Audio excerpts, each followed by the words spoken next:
Excel PU college Guruvayanakere, ಕರ್ನಾಟಕದ number 1 PU college. Admissions open now. Hormuz ದಾಟ್ತಾ ಇದ್ದಂತಹ oil ಟ್ಯಾಂಕರ್ನ ಮೇಲೆ ಈಗ ದಾಳಿ ನಡೆದಿರುವಂಥದ್ದು. ಇಸ್ರೇಲ್ನ ಆಯಿಲ್ ಟ್ಯಾಂಕರ್ ಮೇಲೆ ಇರಾನ್ ಅಟ್ಯಾಕ್ ಮಾಡಿದೆ. ಇರಾನ್ನಿಂದ ಇಸ್ರೇಲ್ ಟ್ಯಾಂಕರ್ ಮೇಲೆ ಡ್ರೋನ್ ದಾಳಿಯನ್ನ ಮಾಡಲಾಗಿರುವಂಥದ್ದು. ಹಾರ್ಮುಸ್ ಜಲಸಂಧಿಯನ್ನ ದಾಟ್ತಾ ಇದ್ದಂತಹ ಇಸ್ರೇಲ್ನ ಆಯಿಲ್ ಟ್ಯಾಂಕರ್ ಇದು. ಈ ಆಯಿಲ್ ಟ್ಯಾಂಕರ್ನ ಮೇಲೆ ಇರಾನ್ ಡ್ರೋನ್ ದಾಳಿಯನ್ನ ಮಾಡಿದೆ. ಇದರಿಂದಾಗಿ ಹೊತ್ತಿ ಉರಿದಿದೆ ಇಸ್ರೇಲ್ಗೆ ಸಂಬಂಧಿಸಿದಂತಹ ಈ ಆಯಿಲ್ ಟ್ಯಾಂಕರ್. ವೈರಿಯ ಹಡಗು ಗ್ಯಾಸ್ ಟ್ಯಾಂಕರ್ನ ಟಾರ್ಗೆಟ್ ಮಾಡ್ತೀವಿ ಅಂತ ಹೇಳಿ ಇರಾನ್ ಹೇಳಿತ್ತು. ಅದರಂತೆಯೇ ಇದೀಗ ಇಸ್ರೇಲ್ನ ಆಯಿಲ್ ಟ್ಯಾಂಕರ್ ಮೇಲೆ ಇರಾನ್ ದಾಳಿಯನ್ನ ಮಾಡಿರುವಂಥದ್ದು.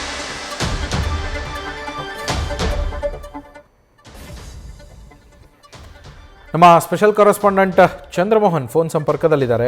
ಚಂದ್ರಮೋಹನ್, ಹೇಳಿದಂತೆಯೇ ಇವಾಗ ಇರಾನ್ ಟಾರ್ಗೆಟ್ ಅನ್ನ ಮಾಡ್ತಾ ಇದೆ. ಮತ್ತೊಂದು ಕಡೆಗೆ ಇಸ್ರೇಲ್ ಕೂಡ ನಾವು ಅವರ ಸ್ಟೀಲ್ ಪ್ಲಾಂಟ್ಗಳನ್ನ ಹೊಡೆದಾಕಿದೀವಿ, ಎನರ್ಜಿ ಸೋರ್ಸ್ಗಳನ್ನ ಹೊಡೆದಾಕ್ತಾ ಇದೀವಿ ಅಂತ ಹೇಳ್ತಾ ಇದೆ. ಏನೆಲ್ಲ ಅಪ್ಡೇಟ್ ಸಿಗ್ತಾ ಇದೆ ಚಂದ್ರಮೋಹನ್?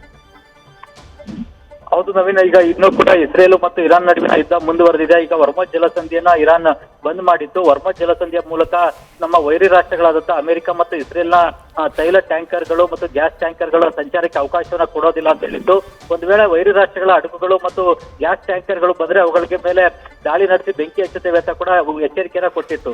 ಇದರ ಮಧ್ಯೆಯೂ ಕೂಡ ವರ್ಮಜ್ ಜಲಸಂಧಿಯ ಮೂಲಕ ಈ ಇಸ್ರೇಲ್ಗೆ ಸಂಬಂಧಿಸಿದಂತಹ ಒಂದು ಆಯಿಲ್ ಟ್ಯಾಂಕರ್ ಸಂಚಾರವನ್ನ ಮಾಡ್ತಾ ಇತ್ತು. ಹೀಗಾಗಿ ಆ ಒಂದು ಆಯಿಲ್ ಟ್ಯಾಂಕರ್ನ ಮೇಲೆ ಇರಾನ್ ಡ್ರೋನ್ ದಾಳಿಯನ್ನು ನಡೆಸಿ ಬೆಂಕಿಯನ್ನು ಹಚ್ಚಿದೆ. ಇದರಿಂದಾಗಿ ಆಯಿಲ್ ಟ್ಯಾಂಕರ್ ಸಂಪೂರ್ಣವಾಗಿ ಸಮುದ್ರದಲ್ಲೇ ಒತ್ತಿ ಉರಿದಿದೆ.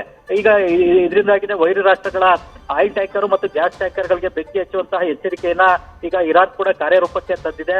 ಮುಖ್ಯವಾಗಿ ಇಸ್ರೇಲು ಮತ್ತು ಅಮೆರಿಕದ ಕಚ್ಚಾ ತೈಲದ ಹಡಗುಗಳು ಮತ್ತು ಗ್ಯಾಸ್ ಟ್ಯಾಂಕರ್ಗಳನ್ನು ಹೊರತುಪಡಿಸಿ ಬೇರೆ ದೇಶಗಳ ಆಯಿಲ್ ಟ್ಯಾಂಕರ್ಗಳು ಜೊತೆಗೆ ಗ್ಯಾಸ್ ಟ್ಯಾಂಕರ್ಗಳ ಸಂಚಾರಕ್ಕೆ ನಾವು ಅವಕಾಶ ಕೊಡ್ತೇವೆ ಅಂತ ಹೇಳಿತ್ತು.